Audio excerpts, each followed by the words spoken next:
So this is how it works. You take these out like that, and if your caliper was leaking, you would want to clean this out a little bit. Make sure everything's clean, nice and clean. Let's clean this out. Let's make sure they're all nice and clean. You can put silicone paste around these to make them lubricant. Let's put a little bit, not much.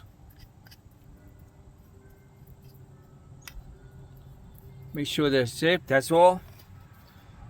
Now, when you do the pressing on this, you put the pad here. Put the pad this way, right? Then put this here. Get this from Amazon, and then you start ratcheting it back and forth. These will go in, and that'll be it. You'll see these move. I don't need to do it because there's enough room. But that's how you do it. And then to put your new pad back in, make sure these are on the bottom.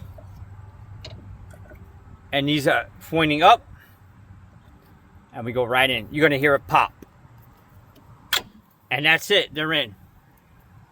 They got to go into the bore. Those clips. On the Cherokee, they go into the bore. And then you want to clean these up. Make sure you clean these up. Make sure you silicone these. Because this is what moves back and forth when you're braking on the pins. And that's it. And then we're going to put this back up because we got to put the bracket back. Get the bracket back on. And that'll be that.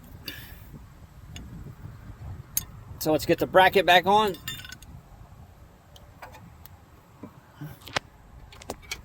And that'll be it. Remember, you do not want to hurt the brake line on this. You always want to hang this up.